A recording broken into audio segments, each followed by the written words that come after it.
Hello, everybody, and welcome back to another episode of the Cinema Wave podcast here at the Culture Wave Media Network. And this is one of our favorite episodes of the year. Last year we did it. I don't know if we did it the year before that, but I know we definitely did it last year. We had a lot of fun with it. This is our most anticipated movies of 2025. I believe we have the exact same panels last year. I am one of your hosts. My name is Darian Scalamoni. I am joined this time by Liz Seiko. Hello. As well as Zach Miller. How's it going? So this is how it's going to go. All right. We'll start with our honorable mentions. Just a few that unfortunately couldn't make our list. And then we are going to go in reverse order from 10 to 1, jumping from person to person. Now, here's the way that this is going to work. If I say a movie, I'm going to give an example of a movie not on my list. Let's say that my number 10 is Paddington in Peru. And Liz happens to have Paddington in Peru at number 6. Love Paddington. She will say punt. And then we will get to it when we eventually get to her number 6 film, and then we can discuss it. They're not going to be very long discussions unless we all have the same movie, but we can give our reasoning why we're excited about it. Because this is a longer episode because we got a lot of movies to cover. So that's how it goes. I will start with, these are the 5 movies that did not just miss the list for me. Perfect. Okay. The Ballad of a Small Player. It's Edward Berger's next movie. I don't know if it's definitely coming out this year, but it's with Colin Farrell and Tilda Swinton, and he's coming off Conclave. I thought it was a really good movie. Roof Man barely missed my list. It's got an awesome cast. Derek C. in France making another movie with Channing Tatum. Just missed my list.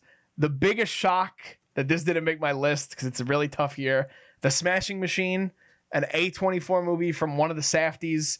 The Safdies are like 2 of my favorite filmmakers ever, and they're splitting off this year. Smashing Machine just missed my list. Deliver Me From Nowhere, which is the Bruce Springsteen biopic. I don't know if it's definitely coming out in 2025, which is why I didn't list it on there. They're still currently filming. When you do see that movie, be sure to check out our buddy Vinny Albano. And number 11 on my list, just missing it, was Caught Stealing, which is Darren Aronofsky movie. I'm really excited for that one. Austin Butler, Zoe Kravitz, a Bad Bunny appearance perhaps. But it's a crime movie. I'm really excited for that one too, but just missed my list. Liz, give us your honorable mentions. Okay, I have 4 honorable mentions. All right. She's literally making the list real time, folks. I actually am typing, adding in to some right now. I wasn't prepared. Okay. One that I have is Bugonia, which is Yorgos. This literally just missed my list. I'm a huge Yorgos fan. The reason it's not making my top 10 though is I wasn't a huge fan of Kinds of Kindness, and this is kind of giving me the same vibes. It's another collaboration between him and Emma Stone, so unfortunately I'm not as excited about it as others just because of what they just put out. I also had Caught Stealing, Darren Aronofsky. I also have The Battle of Baktan Cross, which is PTA, Paul Thomas Anderson. I am a huge fan of his, but kind of the same reason as Bugonia. I didn't really love Licorice Pizza, so I kind of bumped it just because the story I wasn't like wild about, and so I bumped it. And then I have the final one that I unfortunately had to bump, even though I love his directing, is Ari Aster's Eddington, which has Joaquin Phoenix, Pedro Pascal, Emma Stone again, Luke Grimes, Austin Butler, pretty big cast. Some of your faves. Yeah, I know. I'm like stressed right now, honestly, with this list. It's like, it was hard. It's very hard. But yeah, I don't know. There's just like not enough put out, I feel like, for me to actually put it on my list. There's a lot coming out this year, and so I just bumped it because they really don't have a ton out, but it's also being produced by A24, which love them. So those are my honorable mentions. All right, Zach, your stressed out honorable mentions. Hit us with it. Okay, all right. Starting it off, I'm going to go Begonia as well with Yorgos' film. I just had other films on this release calendar that I preferred over that one, and I kind of felt the same way. I had a lot of Yorgos lately, and I'm interested in the other ones a little bit more. Next one is Highest to Lowest, and it's Spike Lee's remake of High and Low. Although Denzel, Jeffrey Wright, Dean Winters, and then interesting cameos from Ice Spice and A$AP Rocky are supposed to be in this movie. I think A$AP actually has a lead role. What? Which are you is serious? Wow. Yeah, I think dude. Okay, all right. See, this is a problem for me because it's not on the list. Yeah. All right, I'm gonna have a whole podcast about that at some point this year because that's like one of my favorite like classic movies. Yeah. All right, so that's why I'm hesitant. Denzel, he'll bring it, but Spike has been hit or miss for me lately. Phoenician Scheme, Wes Anderson's movie. I have been a little underwhelmed by Wes lately. So I'm putting that off my list at the moment. So sad. I'll cry right now. Then I have Deliver Me From Nowhere. I have the Springsteen movie, and I also have Michael by Antoine Fuqua. Okay. 2 good music biopics. I just had other preferences. I'm really looking forward to seeing them. But music biopics have been very hard to get right lately. So Michael, I have a little bit more higher hopes for. Deliver Me From Nowhere, I'm interested to see what the story will be like. So I think Michael might be a stronger narrative given how Michael's life was. But yeah, we'll see. Those are my honorable mentions. Okay. All right. Here we go. We ready to dive in? Is that? I'm ready. stoked. All right. My number 10 is a movie coming out in April. It is called Sinners. It is directed by Ryan Coogler. Do we have any punts? I'm a punt. Okay, we have a punt. Ooh, Okay, we have so a I punt. cannot discuss. All right. Liz, your number 10. My number 10, you have already brought it up in this podcast. It is The Smashing Machine. Okay, I'm a little shocked. I'm a little shocked it made your list. Zach, punt or no? It was the last of, like, I didn't even mention it. It was out of my honorable mentions. So it's not on your list. It's nothing. No. Okay. Yeah. All right. Great. We get to talk about You it. started We get to off talk because about it's on it. your list. It just missed mine. Yeah. I am very excited to see Dwayne "The Rock" Johnson take on a role that I think is very fitting for him and is finally going to push him out of this horrible spell that his career has been under of just playing himself over and over and over again. I think that this is something that he's probably extremely passionate about, and he's actually going to transform himself into a different person. And I think it's going to be really great. I also love Emily Blunt. She just is going to bring like a level of acting to it. And the Safdies are going to head this year Which with is their so films. crazy. And so I think that's why I also put it on my list, because I'm just really excited to see how they both do separately from each other and where we can see like where both of them shine individually. Yeah, I think that's fair. Thoughts? Why? How are you feeling about crazy it? that it doesn't make my list because one, I'm a huge I professional know. I thought it wrestling was fan. going to be like number 2 for No, you. huge professional wrestling fan. So I've followed Dwayne Johnson's career from when he was essentially a fetus in the world. And I love MMA. And I love A24 and I love the Safdies. It's almost like a perfect recipe for me. It misses my list because there's so many good movies this year. Is that why? Or is there anything that like concerns you? No, nothing that concerns me. I will say, and this is an assumption, so I'll say that first. So if you want to yell at me in the comments, fine. Splitting up the Safdies is one thing. Benny took a route where he went very much in the acting realm. And I think both choices by the Safdies, their first projects solo, are both very unique, very different. I'm excited for both. But I have a feeling that Josh is the more connected creatively, where he's going to be able to enhance stories in a different way. And I think that there's something to that. I'm not going to say Smashing Machine is going to be bad. I'm not even going to say that I don't think Dwayne Johnson has the capability to be a good actor. And this is the perfect role for him. Perfect role for him.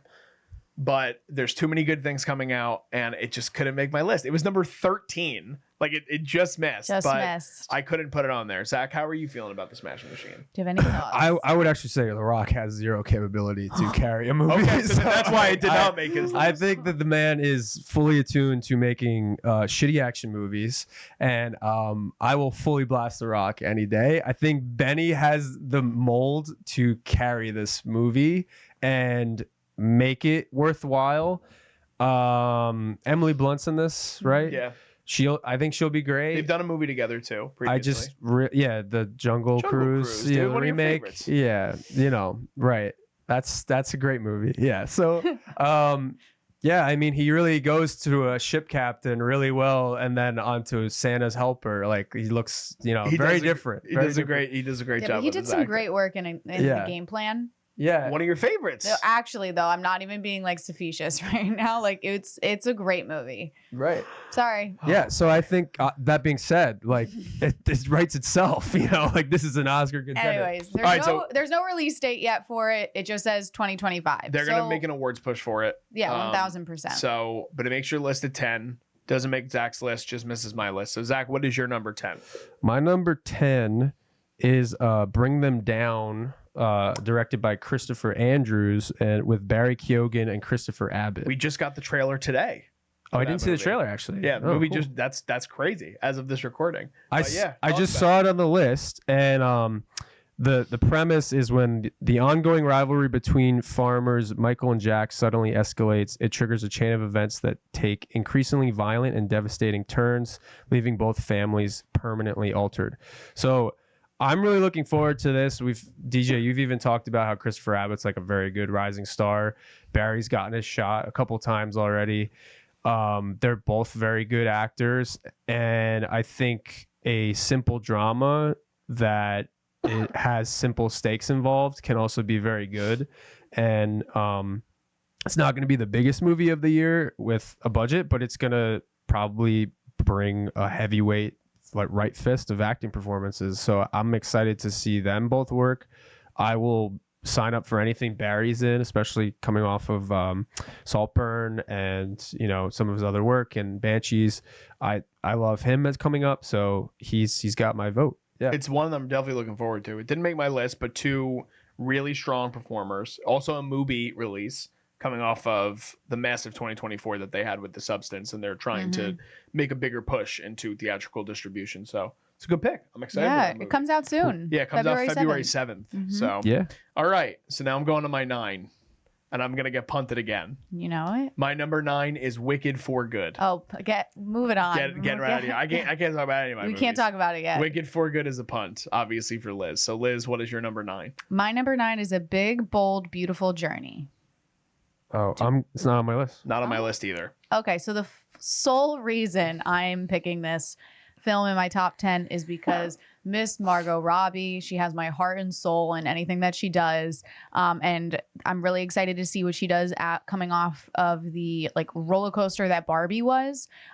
She also just became a mother. She has a baby now, so to see her kind of get back into not necessarily producing and more of acting, I'm excited to see. And then she's also starring across from Colin Farrell, so seeing him come off of The Penguin, off of television, going back to film. The synopsis, we don't really have a synopsis. All that they're saying is it's an upcoming American romantic fantasy film. Yes. Wow. So they did announce a release date, May 9th. May 9th, directed by Kogonada. I've never seen any of his work, but a lot of people are big fans of his.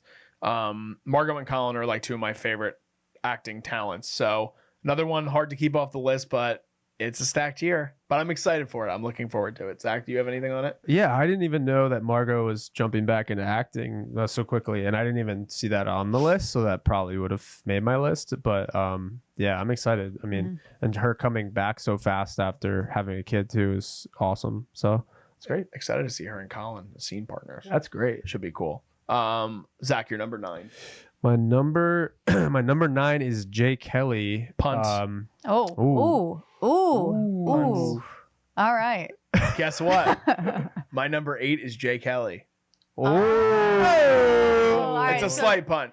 Take the floor, all right. Somebody. I'll talk for a second, and then Zach, you could jump on it. Noah Baumbach, I think, is one of the most talented writers that film has. Squid and the Whale is one of my favorite movies of all time. Really love Marriage Story. You're getting George Clooney and Adam Sandler. I mean, these two, and here's the thing. Clooney still has the capability of being a really talented dramatic actor. He's not acting as much recently, but when Clooney's on, I mean, his performance in The Descendants is one that I return to very often. I really love that movie.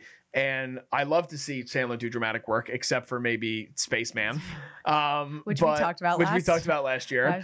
But a lot of his other stuff I really love.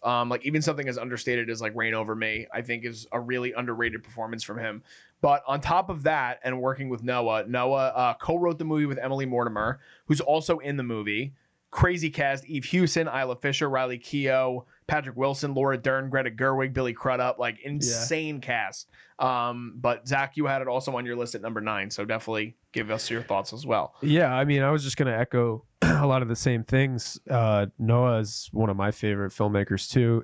And then for him to reunite with Sandler since Meyerowitz Stories, that movie was a very personal nerve for me. That just hit a lot of familial nerves. It was very cool. To see such a good cast, that was such a widespread ranged cast with Hoffman, Ben Stiller, and he has a very good way of tailoring his ensembles. In Marriage Story, Laura Dern won the Oscar, I believe, and then Ray Liotta was a great side Alan piece. Alda. Yeah, Alan we hadn't seen Alda. him forever. Yeah. Yeah, it was incredible. So I mean, he's got such a great, unique way of writing movies. I will say he needs to rebound a little bit after the Adam Driver movie, White Noise. White Noise, yeah. So a lot of people didn't like that movie. I hadn't seen it yet, but yeah, I mean, the cast speaks for itself. I think it'll be a big draw for people, and a lot of people did like Marriage Story. So yeah. Liz, any thoughts on Jake Kelly? I'm excited for it. It didn't make my list just because there's other things that I was a little bit more excited about, but I will see it because it sounds like it's going to be a good one. Yeah, it should be fun. All right, Liz, your number 8.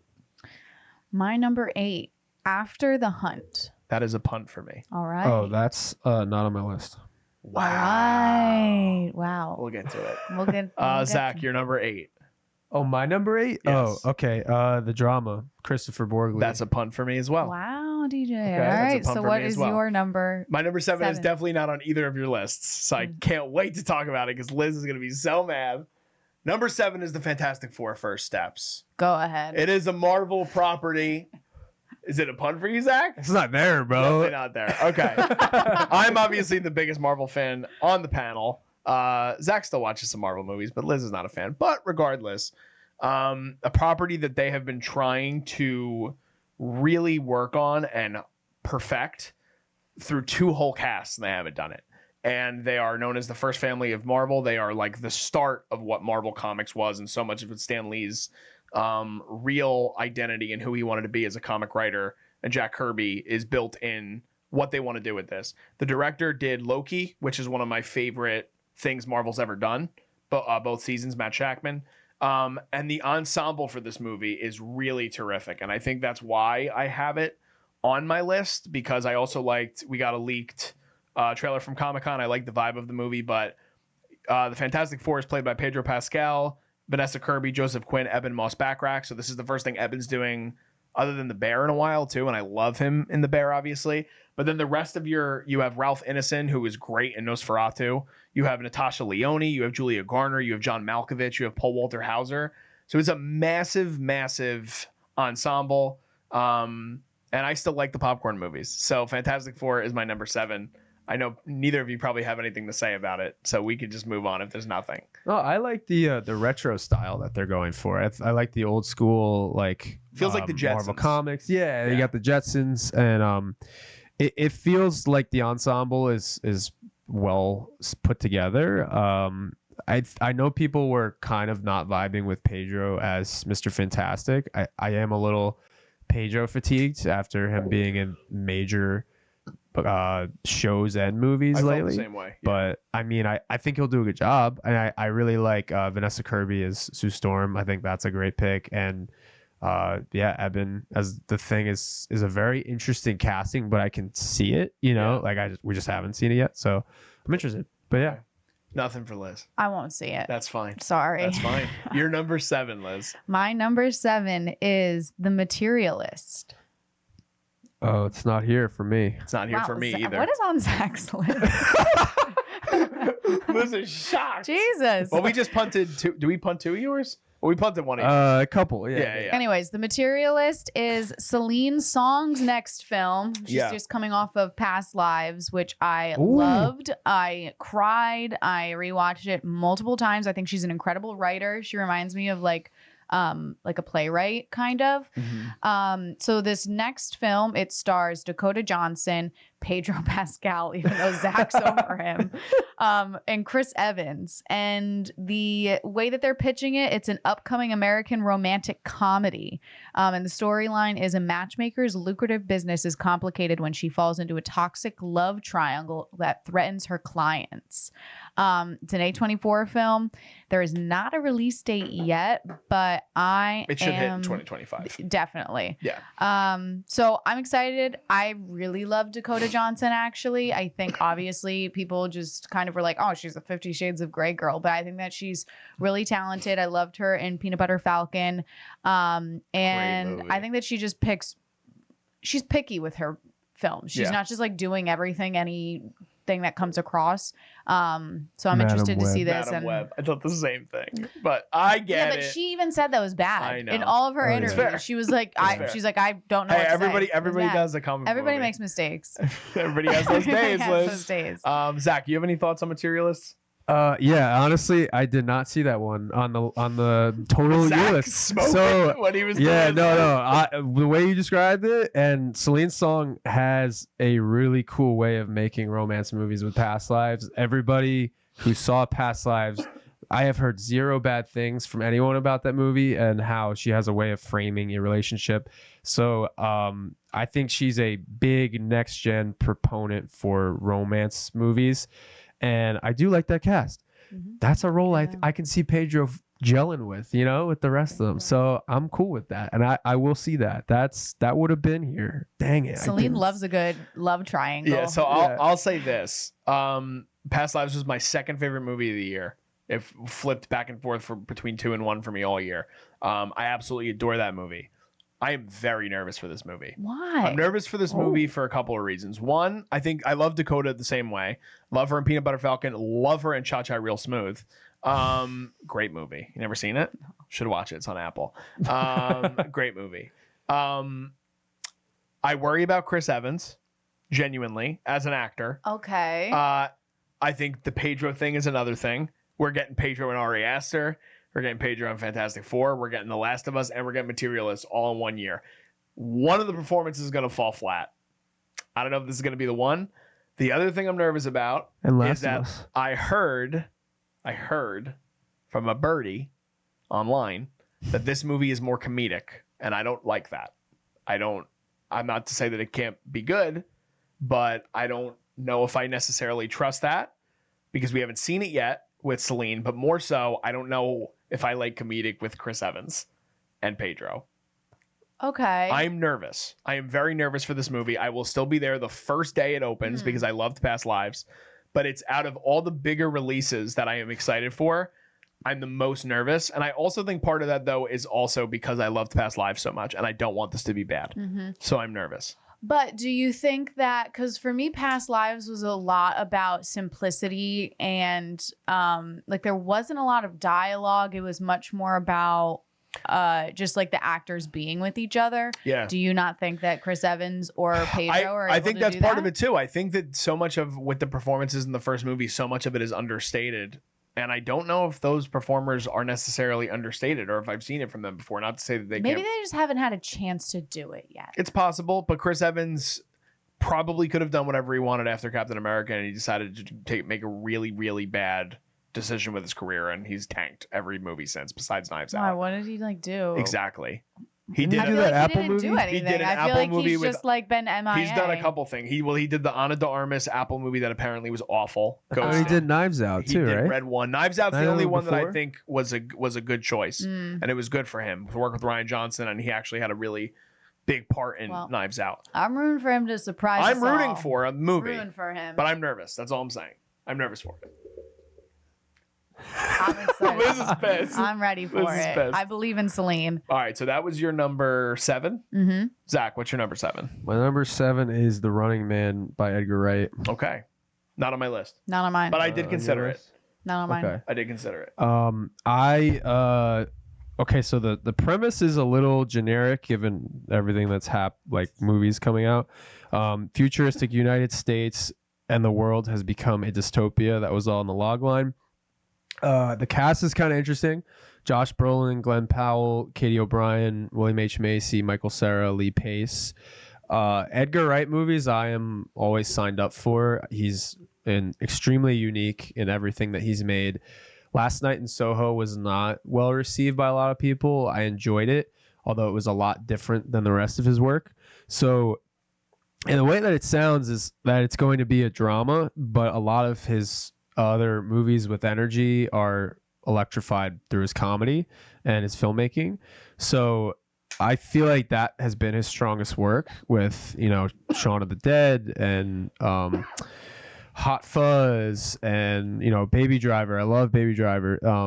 So if he does a straight drama, I'm interested to see what that was. Last Night in Soho was like a thriller noir genre blend, and it has a lot of different elements going on. So Edgar Wright he's just one of my guys I got a soft spot for. But DJ, you have anything? I'm excited to see Glenn Powell work with Edgar Wright. I like that he's making these choices in his career to work with more directors of name, and he also did a movie that's coming out. I think it's called Huntington, with another director who did an indie movie that was really well received. That's going to be a bigger kind of thing. So, and I also like Edgar Wright. I also feel like he's sometimes hit or miss, but I think I was talking to Liz the other day about how much I still love Baby Driver. Like, that's one that sits with me. So I'm excited for Running Man. Do you have any thoughts?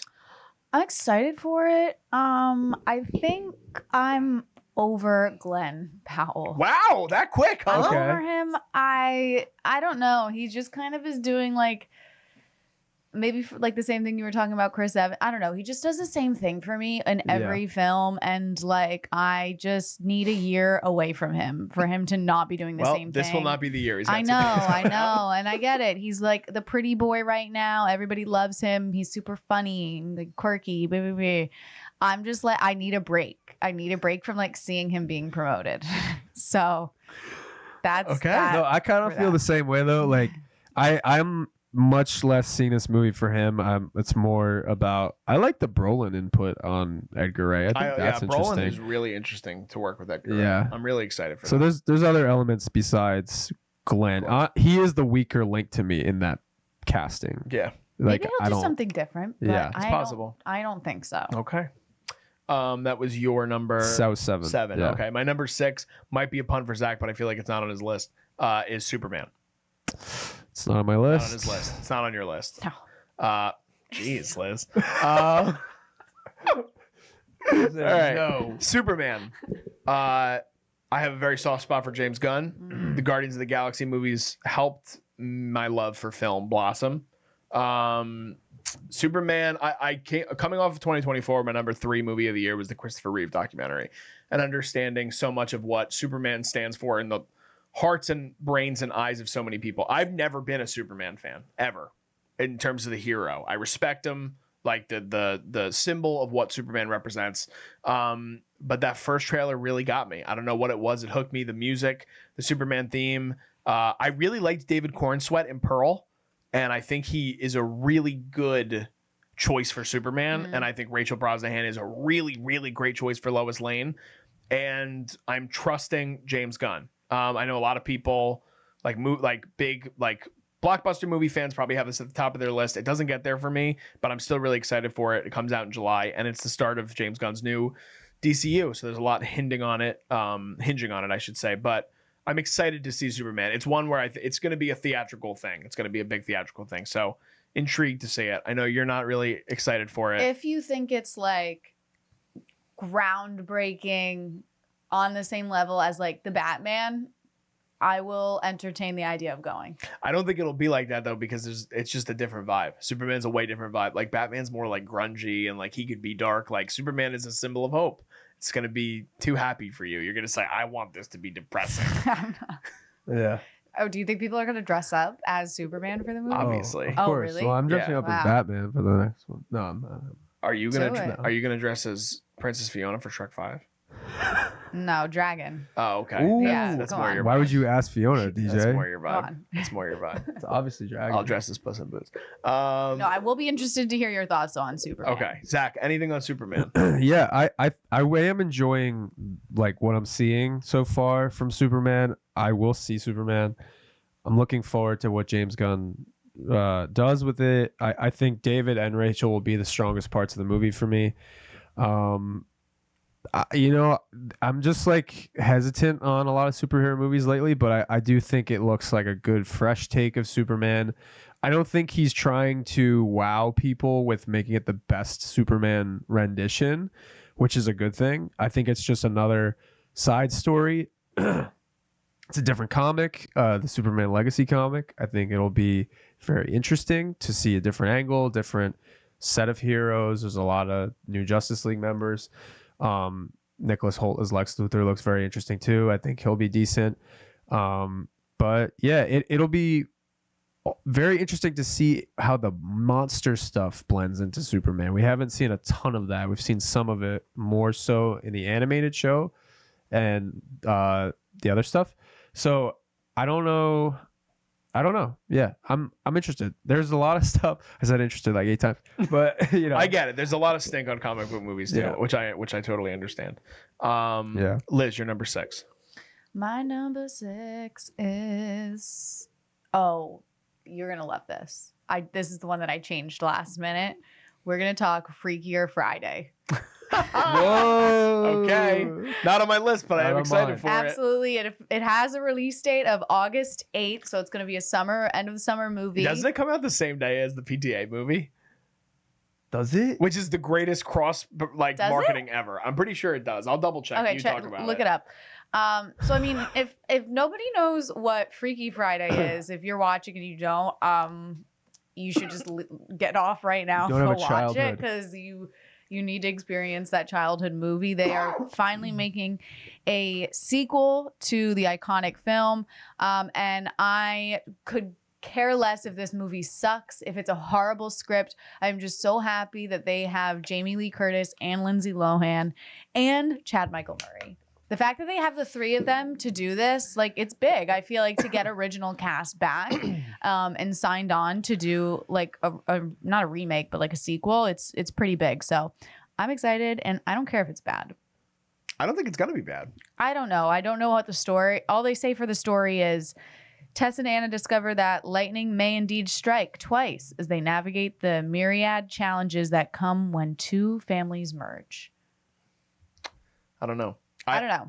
I think that Jamie Lee Curtis is so fun, and she's blast. so great, and I don't see her signing on to things without having a real love and appreciation for what it is. Even though she won her Oscar, though. What does she care if she makes like winners? She did do Borderlands though. That's true. What does she care anymore? She got That's her big true, award. Zach. Now she's just gonna do things that like make her I think. happy. Well, I said this on the other episode we recorded the other day too. I hope this is just a thing with Disney where they start to pay attention to that like era of Mhm. like this and Princess Diaries. I mean, they made Enchanted. I thought Disenchanted was not good, but it's an interesting. I'm excited to see it, and Mhm. it does come out the same day as the PTA movie. Which Wow, what a double hilarious. header. That's you got to go to the theater that. Oh day. my God. All right. That's- Any thoughts on Freaky or Friday? That's That was a staple for me too. When There I you was go. younger, I did love that movie. I'm looking forward to seeing that. Yeah. It'll be good. That'll be a fun little movie I'm date. excited for that one. Okay, number 6, Zach.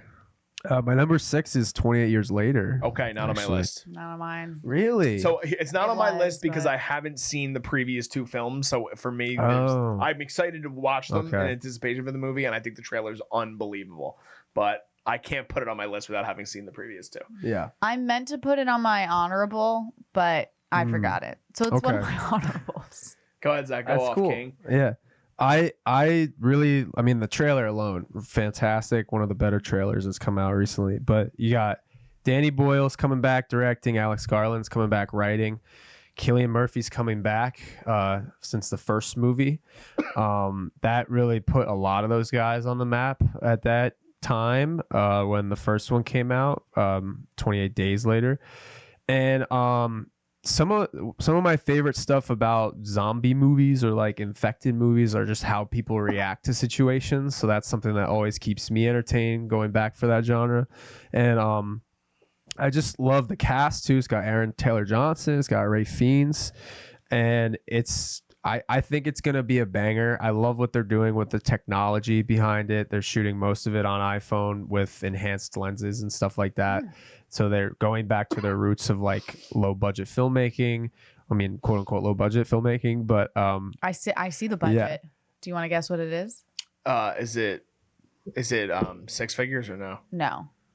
Really? I meant 9 figures. Or wait, you meant 9 figures? Is it under 100 million? Yes. All right, yeah. I'm gonna say it's 70 million. 75. I was close. That was close. That's close. Ooh. That was close. Yeah, Rafe probably costs like 60. 8. More than Killian probably cost like 12. Yeah. So I mean, the actors are gonna cost a lot, but I'm excited for it too. I think the cast is awesome. Jodie Comer's also in it. Mm-hmm. Yes. Ray Fiennes looks like such a badass in this movie. I've never seen the previous two, so I think that it probably would be in my top 10 if I had seen them. Are you gonna watch them? I am. I'm gonna watch them in anticipation for We have some time. for this June one. We got 20th. some time. Is the Yes. release date? Have you seen the previous two? I have. It's been a little while, but yeah. You're a fan? I'm a fan. I think it's going to be, I mean, I appreciate any well done trailer already. So even if I was like kind of not aware of the other ones, I would definitely be seeing this. But I think it's a well done like script or like the past few have been. So yeah, I'm excited. Zach, anything else for you on? No, I'm good. All right. My number 5, it was in Zach's honorable mentions. I don't think it's on your list. My number 5 is Michael. No, it's not on mine. Okay. I grew up listening to Michael Jackson in my house every single day. And my only hesitancy with this movie is that it needs to be true to the story on every account.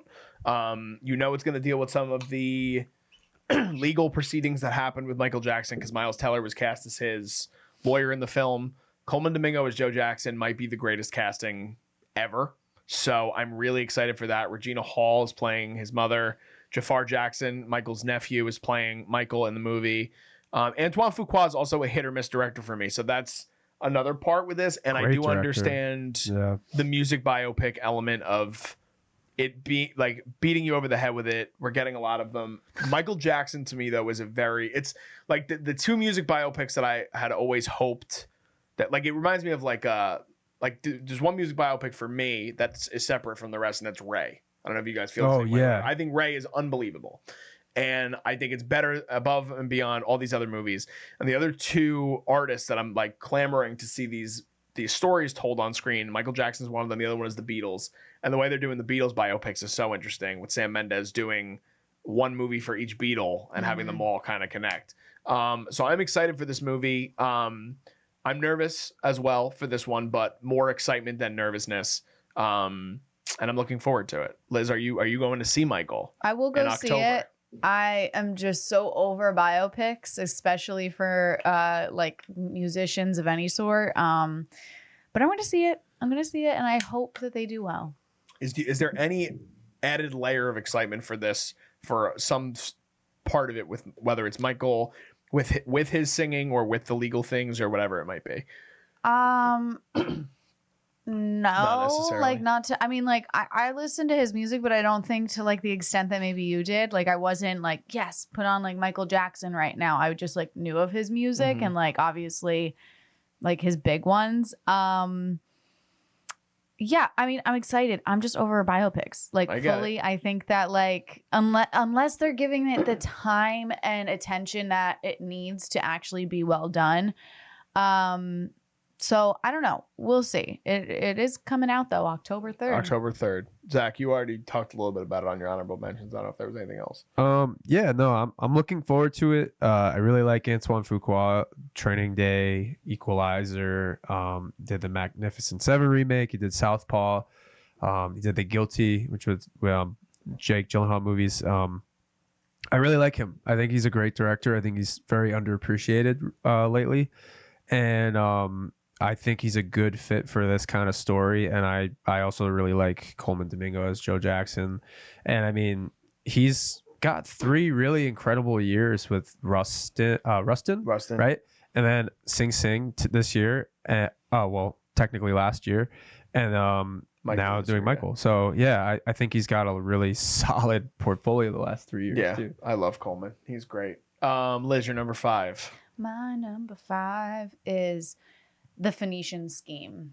Okay, I didn't make my list and was not on mine either. I'm excited for it though. I am super excited. I love Wes. And the cast is good. He's got a lot going on. I know that he has been doing really big casts, and I kind of wish that he wasn't doing such a big one this time, but I do enjoy the people that he's has in this. So it's Scarlett Johansson, Tom Hanks, Benedict Cumberbatch, Willem Dafoe, Bill Murray, Bryan Cranston, Michael Cera, and the synopsis is dark tale of espionage following a strained father-daughter relationship within a family business. Twists revolve around betrayal and morally gray choices. I have to say Wes is one of my favorite directors. I think he has such great vision.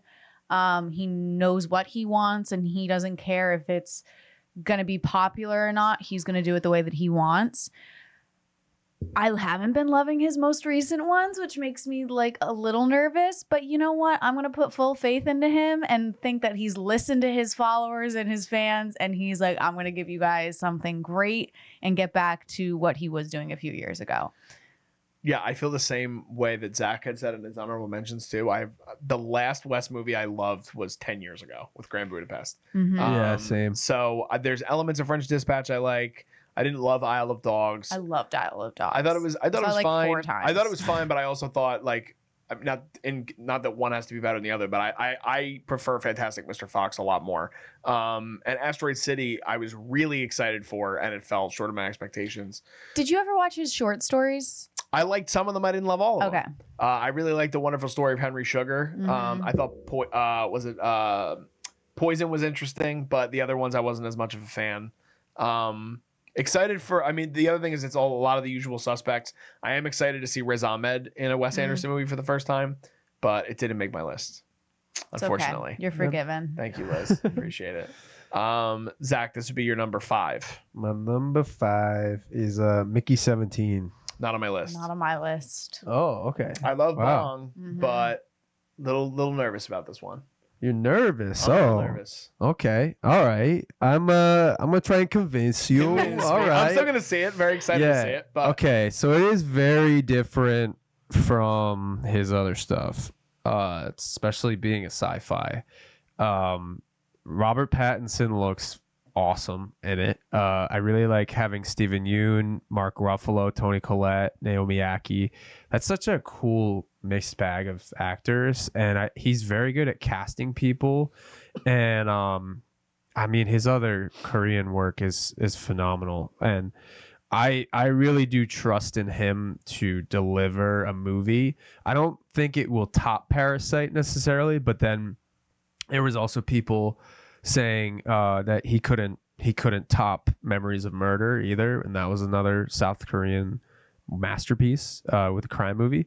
So he has a way of just bringing something new to the table that I'll always sign up for, especially after Parasite. Like, everybody was blown away by that, so I feel like it has to at least be an average movie. Like, I don't think it might not blow everyone's doors off, but I think it will be a good movie. yeah.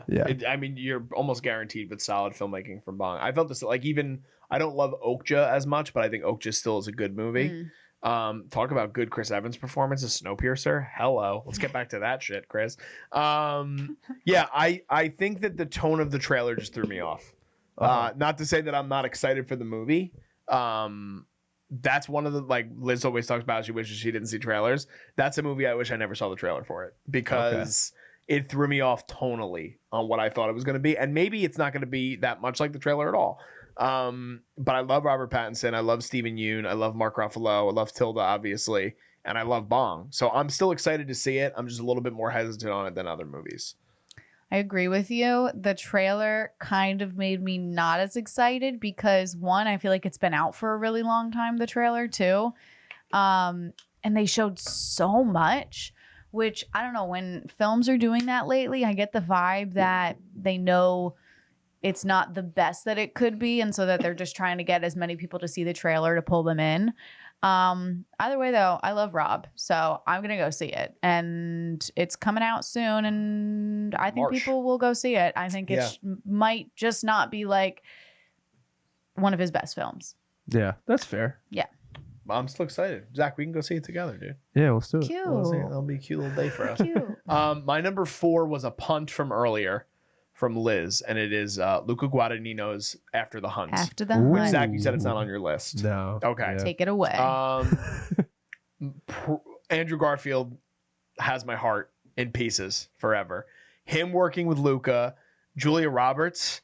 who we Ooh. don't see as much recently, and when she does bring it, she's great. Really understated. Like she was really good in Homecoming, which is an Amazon show. So good. Like so good in that.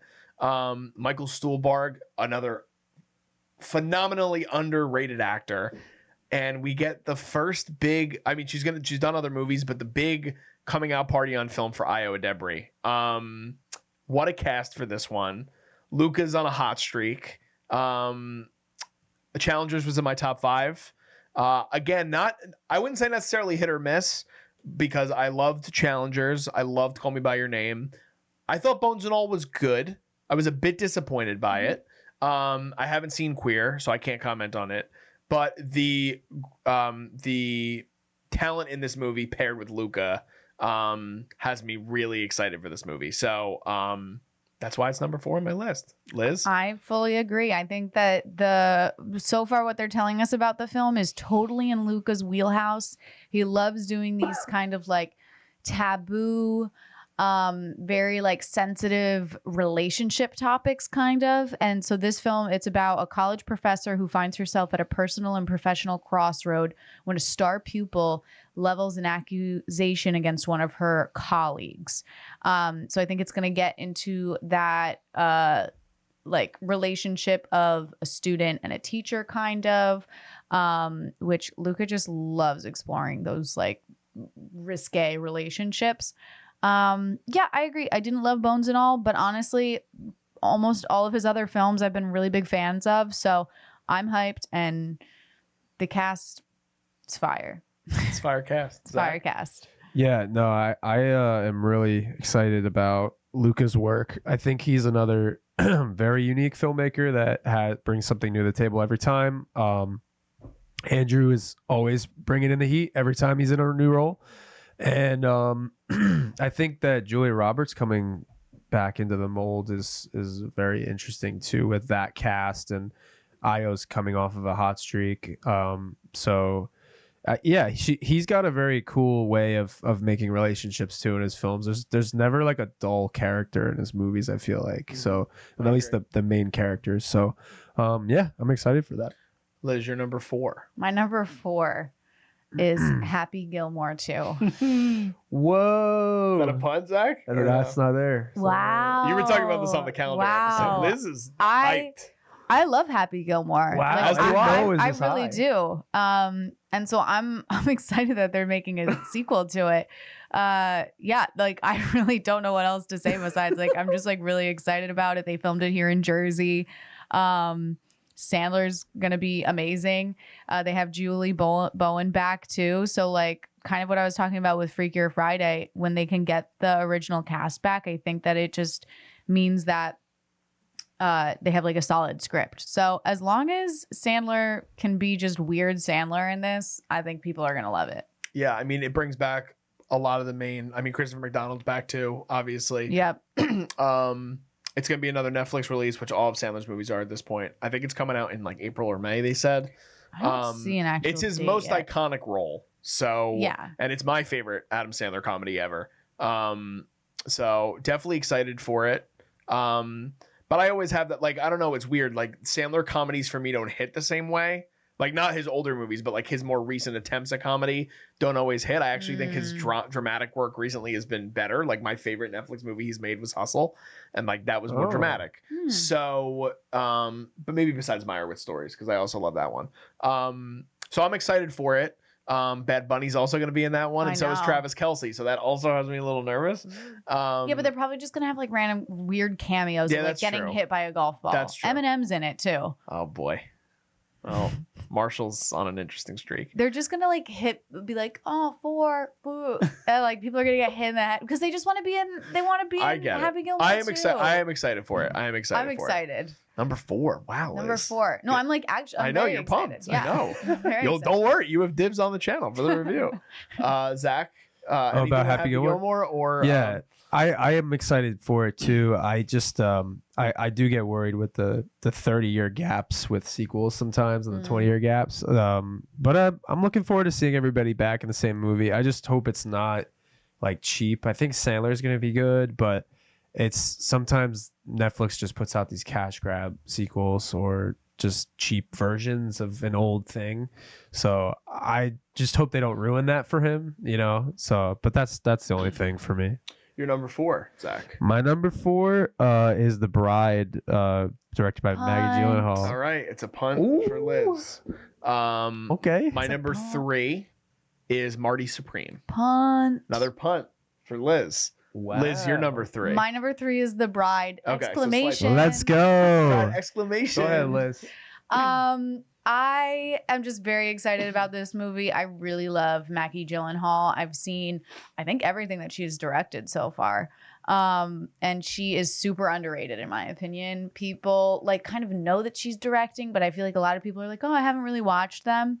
So I'm just excited for her to direct her brother and her husband, Mr. Jake Gyllenhaal and Peter Skarsgård.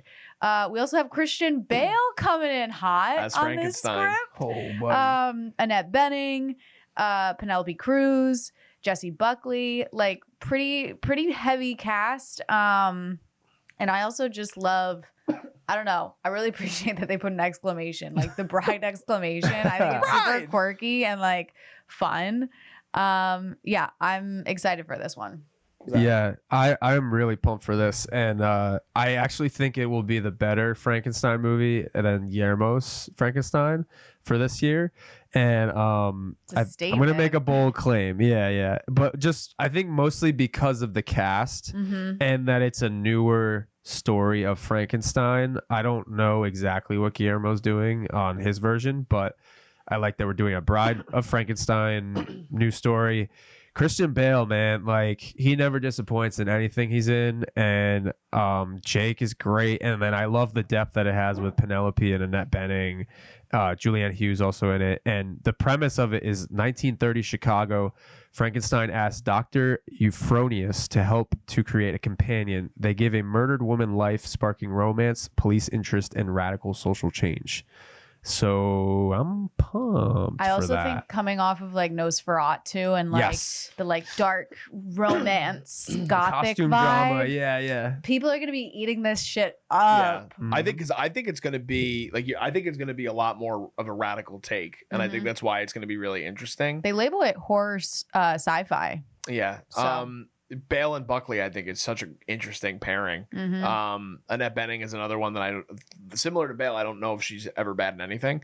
Didn't make my list, but it was one definitely in consideration. The 2 Frankenstein movies coming out at the same time is weird for me. I don't know. I'm excited for both, but I'm also like I wish we had a little bit more time. Like I wish one of them was coming out maybe a couple years after that. Yeah. But I'm excited for The Bride, definitely for sure. So that was your number 3. That was my number 3. Zach, your number 3. My number 3 is No Other Choice, Park Chan-wook. Okay, not on my list. Not on mine. Okay, all right. Sell it to me. Definitely on Vinny's list. He brought it up the other day. Yeah. Okay, so very little we know about it, but Park Chan-wook is a very renowned South Korean director. He did Old Boy, and he just came off of The Sympathizer with R. Robert Downey Jr. And that series was like mixed reviews and stuff like that. I actually didn't finish it myself, but he's a very good director.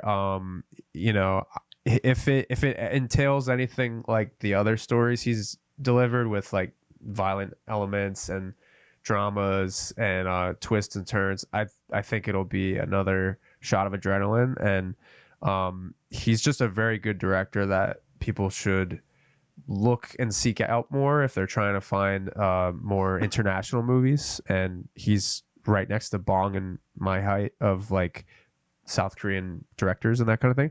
So yeah, I'm excited for that. And I can't really sell you fully on it because we don't know a ton, but that's all I got so far. Yeah, I mean, I haven't seen much of his work, but I've heard really great things about a lot of his films.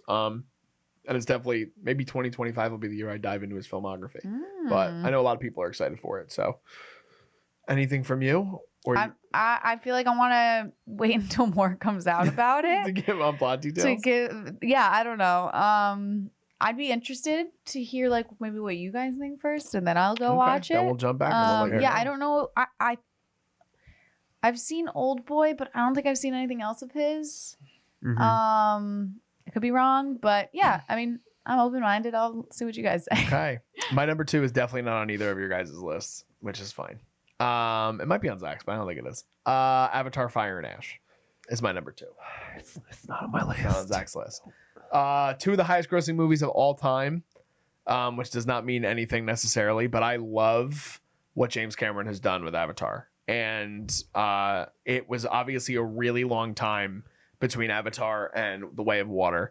And I was enamored with The Way of Water so much that I saw a very long movie twice in theaters because I love that movie so much.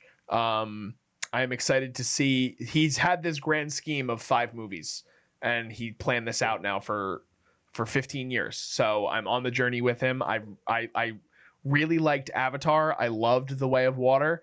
So I have a high bar for this film.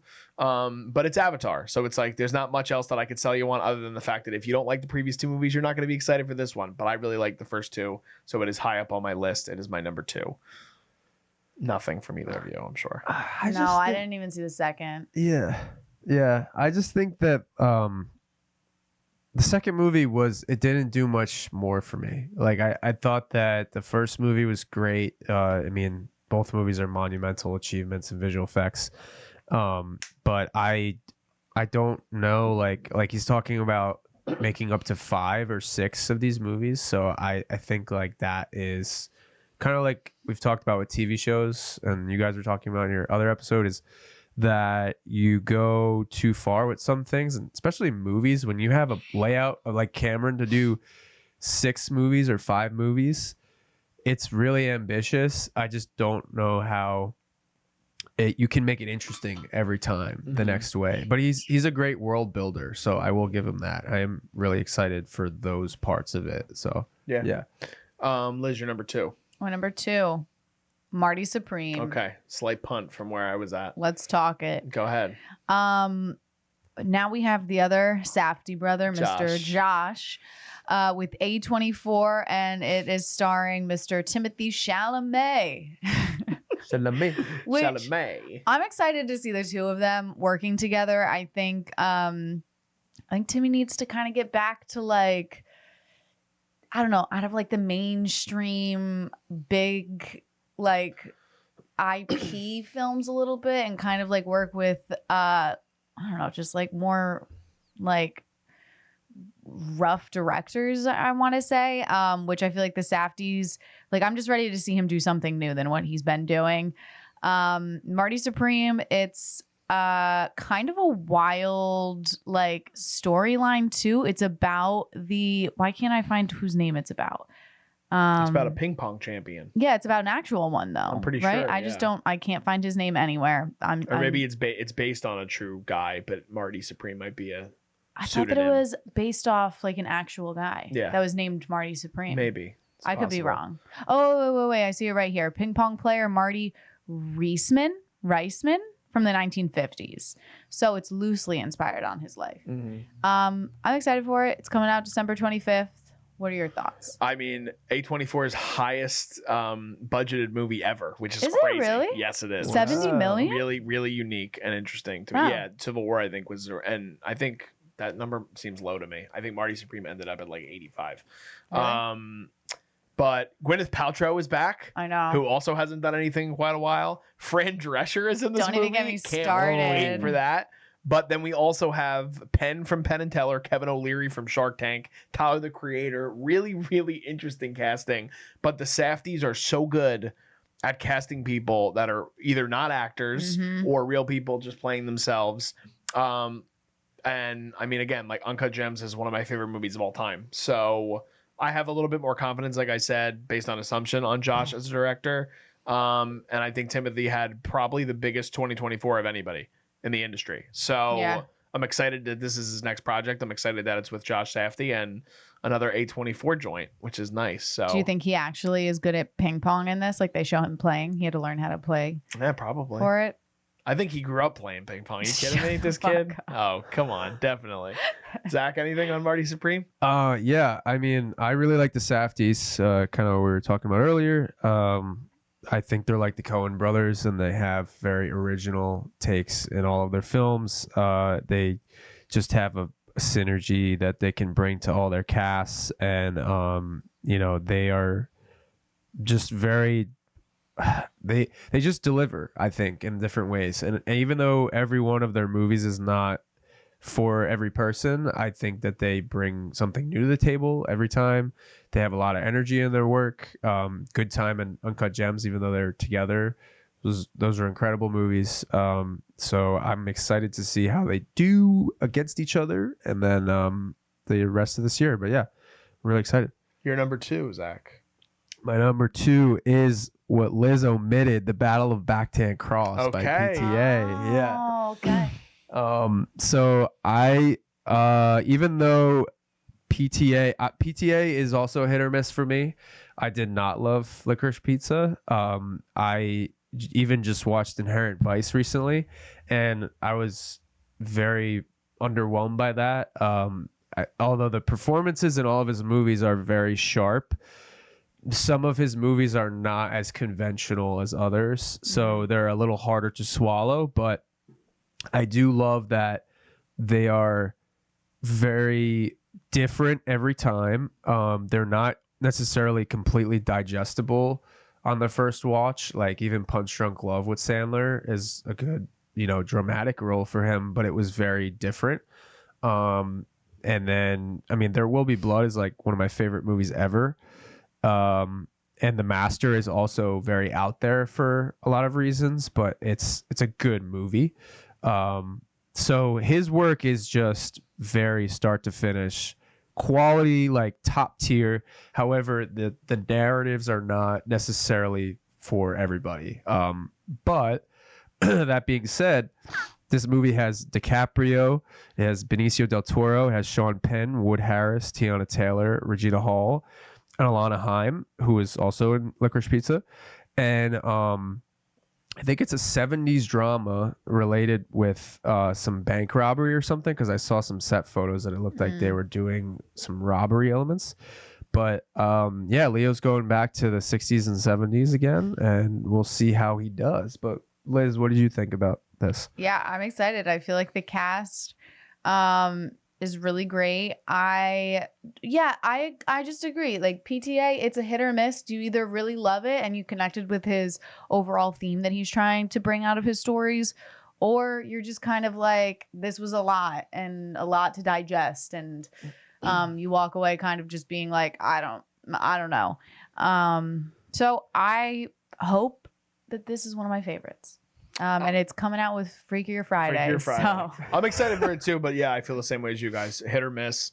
I'll always see anything Leo's in, so I'm excited for that. And Sean Penn is not working enough anymore, but he's doing a lot of other things. But I also liked him in Licorice. There's elements of Licorice Pizza I like. I didn't love the movie overall. Didn't make my list, but I am still excited for it. So, cool. All right. I think all of our ones are punts, which I think is hilarious and very interesting. So I'll say mine, you say yours, Zach, you say yours, and then we'll discuss them. All right. My number 1 is The Drama from Christopher Borgley. Mine is Wicked for Good. And Zach, yours is? Mine is Sinners. Okay. All right. So, shall I start? Let's start with yours. We saw the fantastic Dream Scenario at Montclair Film Festival 2 years ago, and that was in my top 10 of the year for 2023. I've seen that movie a bunch now too, because I think it's just so insane and so fun. The big thing for me is that I love that he's a visionary new voice in Hollywood. And I love that he is bringing together 2 of my current favorite working actors and bringing them together in his next story with Robert Pattinson and Zendaya. There's not a lot we know about this. It's a romantic drama, and the only thing that it said is said to involve a couple whose romance changes dramatically before their big day. And Ari Aster is a producer on this. He was also a producer on Dream Scenario as well. I just love this dude. There's so much with this director that I got out of hearing him speak at the festival, and I thought Dream Scenario was such a unique and different take, like in general. And that was with Nicolas Cage, who I thought he should have been nominated for that movie. And these are 2 of the finest actors working today. So getting to see Zendaya do something different with the zany director, Pattinson always brings it no matter who he's working with. I don't think I've seen really a bad performance from him. I never watched Twilight, so can't hold that against me. He's brilliant. I'm sure he's great in it anyway. But yeah, that's definitely my number one of the year. Really excited for that. Wrapped filming in the beginning of December, so it'll definitely hit in 2025. Just don't know when. Yeah, and Alana Haim is also in that film, and I thought she had pretty strong work in Licorice Pizza. So excited to see what she adds to it as well. This would have made my list, but I don't know how I just completely missed it on all the like list of things coming out. But I agree with every sentiment that you said. I'm excited to see what Borgley does next after a great film with Nicolas Cage. Yeah, this is really good. I think it's gonna be a very good movie, and if he can bring in the original flair that he did with Dream Scenario, because that film was completely unpredictable, like that was great. So if he can do something like that with this movie, it's bound to be very good. Yeah. All right, Liz, go off, give it its flowers. What can I say? What can I say about Wicked Part 2? We are getting Wicked for good. We are getting some of the most iconic songs. If you cried in the first one, you were gonna sob in this next one. I'm just really happy of how well the first one resonated with people, and that the fans of the show were already really excited and were happy with the outcome that they produced. So I know that the second one's going to be in great hands. And all I have to say is buckle up if you don't know the story, because it's going to be a fun one. What a jump a year can make, because I was scolding you last year. You were like you were ripping up. You were like 300 million? What? You're like, I can't get over that. And I was like, all right. Well, they obviously put their money. It was one of my favorite movies of the year. Ariana was spectacular in it. Cynthia Erivo was great. I'm really excited because you had told me, I don't know anything about the second half of the show, that Jonathan Bailey has a bigger role in the second half of the show, and I thought he was great. Heavier stuff. Yeah, I thought he was great in this film as well, in the first Wicked.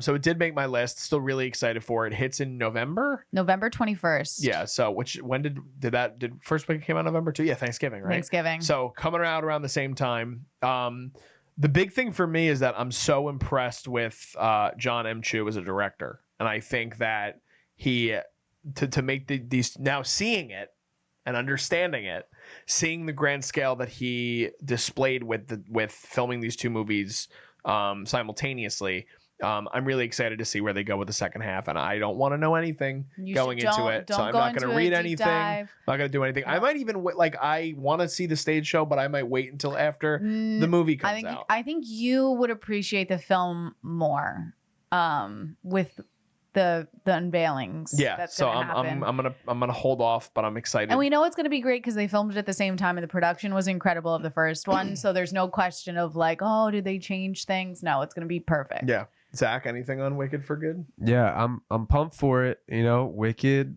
really blew everyone's socks off. Okay, like it was good. It was great. The everything that is yet to come with Wicked is going to be really good. First movie, I Liz, the one thing is the first movie, like the first half, I feel like some of the music might be my favorite from the first half of the show than the second half. That's what I was when you said. But good. I don't know the music coming. She's shaking her head. She's already pissed. I'm just asking a question. I'm asking a question. Some of the songs that were in the first movie were the songs that I had known best from the show. So is the music really that much dramatic? It is great. That much better in the second half? There's like a musical sequence that occurs that is just one of the most iconic songs. And it's called For Good. And that's why they called it Wicked For Good. Which just do not listen to it. It will ruin everything. It will literally nothing. Ears are shut. Do not put it on mute. Absolutely don't listen to it. But I think the thing with the first half, I guess you could say, is that it's a little bit more entertaining in a way that it's very catchy music to get you interested. The second half gets dark. Like it's going to be very heavy and emotional, and a lot of different layers of good versus evil that they start talking about. And then they really just dive into the conversation of like, is wickedness like somebody born wicked, or is it thrust upon them? And like they're going to dive fully into that in the second half. Okay. So, and then I also saw though that there might be a few new songs. Okay. I'm excited. That Ariana and Cynthia Erivo wrote. So, yep. Excited. I'm excited. I hear that. Should be great. I think they're great. So. Zach, finish us off, which was my number 10, which is your number 1. Sinners. Okay. All right. So Sinners. You know, I didn't necessarily look at this as like, okay, this is the best one out of everything. Yeah. It was just more that I'm very hyped based off of the trailer that I saw with Michael B. Jordan. Ryan Coogler is coming back to direct something very much his own after doing Creed and the Black Panther movies. So, I mean, his work in Fruitvale Station is so devastating, and that's like what put him on the map. And I think like Sinners is very far from that, but it looks very original. It's got Michael B. Jordan as a set of twins.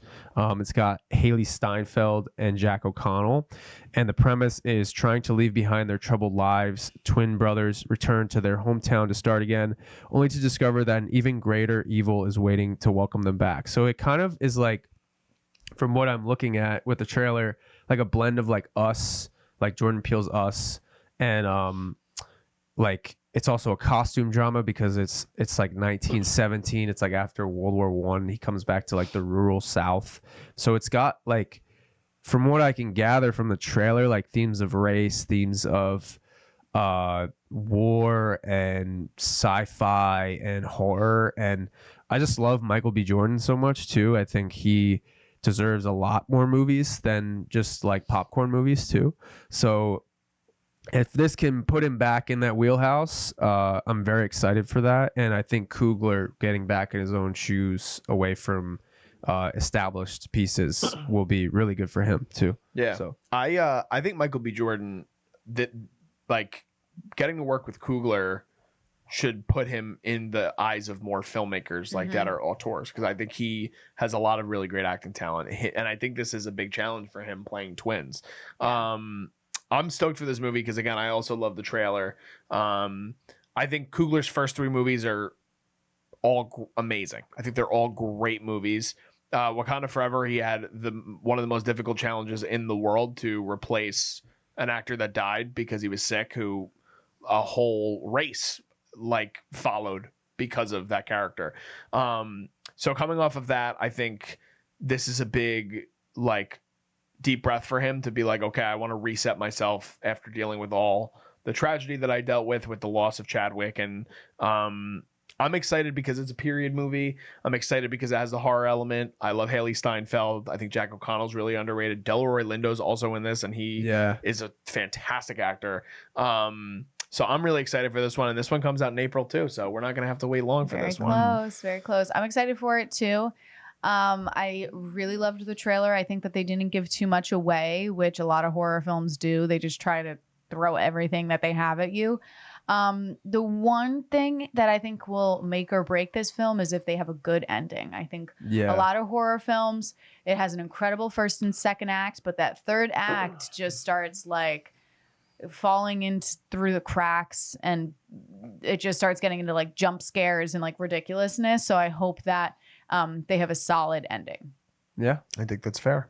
Cool. Well, we did it. That's it. We made it through our most anticipated movies of 2025. What an unbelievable year it looks to be. We're excited to watch all these movies this year. We're excited to talk about all these. There's a lot. Yeah. We're strapping in. I think it's a bigger year for movies than television, which it's been the opposite in recent years. So I'm excited coming off of the strikes and a lot of other things that happened, that we have a lot of really exciting stuff coming in 2025. Let us know in the comments, what are your most anticipated movies? Leave your top 10 list below. Let us know whose list you like the most. Let us know whose list you like the least. We'd love to have a conversation with you guys in the comments, but be nice, people. Hit that like button, subscribe to us here at the Culture Wave Media Network. Like I said, we're covering a bunch of things. It's award season right now, So we're covering a lot of things in the awards circuit. There's a lot of movies that we missed previously, but we're going to rewatch that. We're going to watch them and then come back to the table and discuss them. Liz and I are going to be recording our review soon on The Last Showgirl. We have reviews up right now for A Complete Unknown, Anora, Nosferatu, Wicked. There's tons that you guys can watch. So if you guys are discovering us for the first time, thank you. And check out our other reviews. Also, if you guys want to follow us on social media, all that stuff is below me right now in the video and in the YouTube description as well. Just signing off, I'm Darian Scalamoni. I am Liz Seiko. I'm Zach Miller. And we'll see you guys next time. This is The Culture.